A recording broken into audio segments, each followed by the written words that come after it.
Hubungan saya sama Mas Hendra baik ya, sangat baik, dekat. Seperti mungkin lebih dekat saya sama Bang Remi karena Bang Remi tahu saya dari umur 16 tahun. Tapi hubungan baik dalam arti, ya saya sering bertukar pikiran masalah keluarga karena dia lebih berpengalaman. Kemudian dekatnya hanya sampai situ. Nggak seperti yang Anda pikir ya. Selain munculnya nama Hendra Priyadi, dalam gugatan cerai Niki muncul pula fakta baru lain bahwa sebenarnya Niki telah bercerai secara...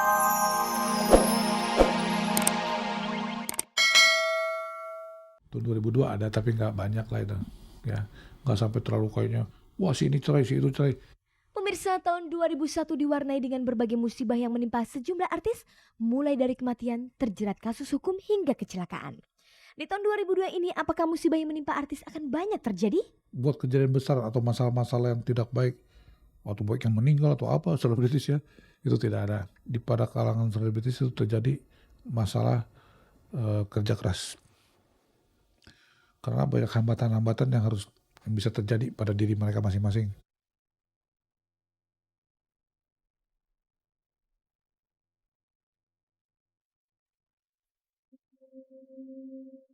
Pemirsa, kasus gugatan cerai penyanyi rock Niki Astria atas suaminya Satria Kamal atau Mamai baru saja digelar di Pengadilan Agama Bekasi tanggal 26 Desember tahun 2001 lalu.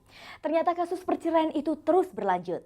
Selain faktor tempat tinggal yang berjarak jauh, hadirnya orang ketiga juga disebut-sebut sebagai penyebab keretakan rumah tangga Niki Astria. Kabarnya belakangan ini Niki Astria dekat dengan aktor Sandi Nayawan dan juga Hendra Priyadi, mantan suami penyanyi Andi Maria Matalata. Pemirsa, kasus gugatan cerai Niki Astria terhadap suaminya Satria Kamal berkembang dengan fakta baru. Niat Niki mengajukan gugatan cerai terhadap suaminya bukan semata-mata karena larangan menyanyi atau jarak tempat tinggal yang terpisah jauh. Ternyata hadirnya orang ketiga disebut-sebut sebagai penyebabnya. Dua nama pria yaitu artis Sandi Nayawan dan Hendra Priyadi, mantan suami penyanyi Andi Maria Matalata, berkaitan dengan masalah retaknya rumah tangga Niki. Tentang kebenaran rumors akan hadirnya pria lain dalam kehidupan Niki itu mulai menunjukkan titik terang. Kamis dini hari 3 Januari kemarin, Niki Astria tertangkap basah menginap di rumah Hendra Priyadi di daerah Kuningan, Jakarta Selatan. Mamai suami Niki melaporkan hal itu kepada pihak Polres Jakarta Selatan. Niki dan Hendra kemudian dibawa ke kantor polisi untuk dimintai keterangan. Niki dan Hendra menjalani pemeriksaan hingga pukul 2 siang. Saat pemeriksaan usai, Niki dan Hendra sempat enggan keluar kantor polisi karena di luar telah ditunggu sejumlah wartawan dari berbagai media. Niki baru keluar sekitar pukul 4:30 sore. Namun Hendra tidak terlihat menyertai Niki Astria. Dari kantor polisi, Niki langsung mengadakan jumpa pers di rumah tantenya di Rawabambu 2, Jalan B2 nomor 4 Pasar Minggu, Jakarta Selatan. Masalah ketidakharmonisan rumah tangga Niki Astria dan Mamai sudah diketahui banyak wartawan pada tahun 1998 lalu. Konflik dan isu perceraian penyanyi rock wanita Indonesia itu terus berkembang. Menurut keterangan Hendri Yosodiningrat, pengacara Mamai, sejak 7 bulan yang lalu, Niki Astria memutuskan untuk hidup pisah rumah dengan Mamai. Sementara masalah hubungan kedekatan Niki dengan Hendra Priyadi sudah dicurigai Mamai sejak lama. Tepatnya sejak Niki Astria pindah perusahaan rekaman ke Bass Production milik Hendra.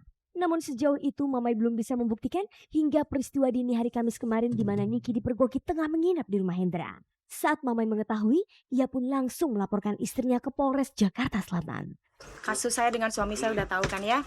Nah jadi selama ini saya berusaha untuk tidak mengemukakan penyebab utamanya, tapi juga berusaha diselesaikan secara baik-baik karena memang udah tidak bisa dipertahankan ya. Tapi mungkin saya juga maaf kalau salah, mungkin pihak dari Mamai sendiri kurang menerima ya kenyataan ini gitu sehingga dia ada kurang suka sehingga melaporkan saya yang memang mungkin dianggapnya ada bla bla ya. Tapi nggak apa-apa karena ini memang sudah resiko saya sebagai ibu rumah tangga dan yang punya profesi sebagai penyanyi. Saat polisi datang ke rumah Hendra itu, apa yang sedang dilakukan Niki? Saya di kamar baru bangun habis sholat, anak saya masih posisinya masih tidur, kemudian Hendra ketuk pintu. Kemudian saya panggil Alma, ada apa sih? Saya bilang gini. Tapi polisinya baik kok, bukan yang ngedoplak gitu, bukan gitu. Sangat sopan, sangat. Kemudian tadi juga di mana di sana juga baik banget. Saya terima kasih banyak ya memperlakukan saya sangat manusiawi. Apakah Niki tidak menyadari bahwa secara etika sangatlah tidak etis jika seorang wanita yang masih berstatus istri seseorang bermalam di rumah seorang duda? Kenapa saya nginep di situ? Karena hubungan saya sama Mas Hendra itu gimana ya Bang Remi? Ya kayak saya sama Bang Remy gimana sih gitu loh. Maksudnya Mas Hendra juga sering ketemu karena berkaitan dengan album saya sama Mas Erwin, kita sering bertukar pikiran tentang masalah perkawinan karena dia juga banyak banyak pengalaman lah dalam hal itu. Nah, jadi dia menawarkan, "Nik, udah aja, ngapain kamu di hotel tinggal di rumah?" Saya kenal baik juga dengan anak-anaknya yang tidak beda jauh umurnya dengan saya, dengan Alma, dengan Utina. Kemudian ada anaknya juga, anaknya Alma yang kecil juga deket sama Obit, bisa main. Jadi saya pikir Obit ini nempel terus sama saya supaya saya bisa tinggal dengan tenang. Akhirnya saya tinggal di rumahnya Mas Hendra. Sejauh ini sedekat apakah hubungan Niki dengan Hendra?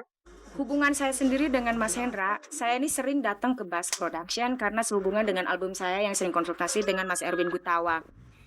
Hubungan saya sama Mas Hendra baik ya, sangat baik, dekat. Seperti mungkin lebih dekat saya sama Bang Remy karena Bang Remy tahu saya dari umur 16 tahun. Tapi hubungan baik dalam arti saya sering bertukar pikiran masalah keluarga karena dia lebih berpengalaman. Kemudian dekatnya hanya sampai situ, nggak seperti yang Anda pikir ya. Selain munculnya nama Hendra Priyadi, dalam gugatan cerai Niki muncul pula fakta baru lain bahwa sebenarnya Niki telah bercerai secara agama dengan suaminya sejak 12 Oktober tahun 2001 lalu. Dia sudah menurunkan surat pernyataan talak 1. Saya minta maaf, saya mohon ampun, saya tidak tahan, saya bilang begitu. Jadi kalau saya salah, saya mohon maaf, saya bukan nabi, saya bukan malaikat. Saya manusia biasa yang punya keterbatasan, saya bilang gitu. Saya tahu kamu sudah sama berusaha, Mamai sudah banyak berusaha untuk saya yakin ya, saya juga gitu loh.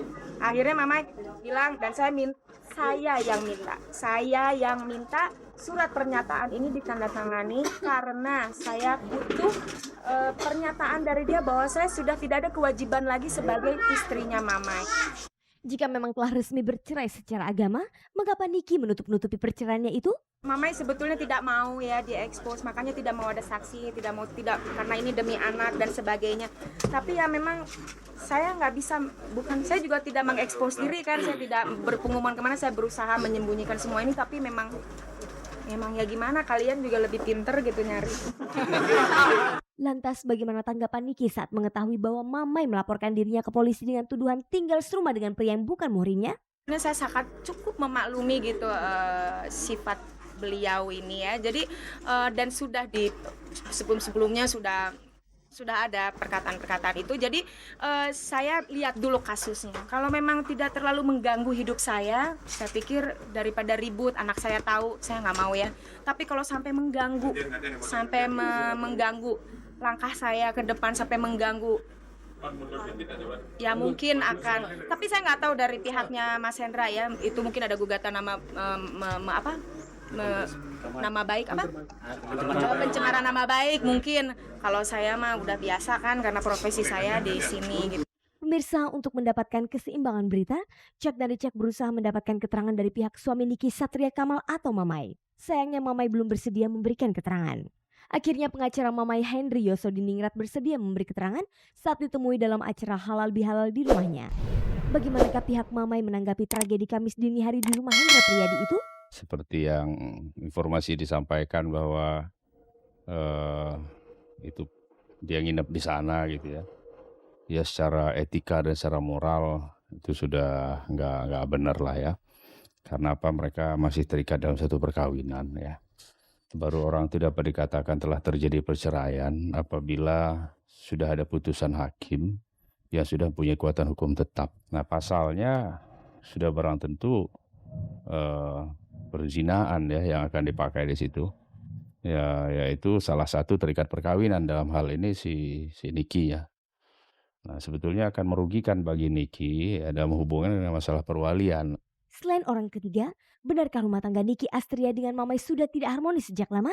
Kabarnya Niki kerap bersikap emosional saat berhadapan dengan Mamai. Merobek-robek foto perkawinan ya. Kemudian bahkan ada satu peristiwa kemudian Niki meludahi muka Mamai gitu ya. Tapi Mamai sendiri menyadari bahwa Niki ini orang yang emosional ya, yang temperamental dan labil kadang-kadang. Sebagai pengacara Mamai, bagaimanakah Henry melihat kasus ini? Saya katakan tadi akan sangat tidak menguntungkan bagi Niki dalam proses peradilan yang menyangkut perwalian bagi anak yang masih 2 umur. Ya tentunya hakim akan mempunyai pertimbangan lain untuk mengabulkan kalau Niki yang meminta gitu ya. Dan sudah barang tentu Mama yang akan mengajukan gugat rekonvensi mengenai perwalian bagi anak-anak yang masih di bawah umur. Apakah mengenai keberadaan Niki di rumah Hendra Priyadi bisa dikategorikan sebagai tuduhan tindakan asusila? Ya memang sulit ya untuk membuktikan apakah telah terjadi hubungan seksual, itu kan sulit ya.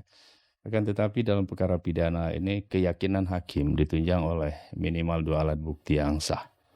Ya, keyakinan ya. Sekarang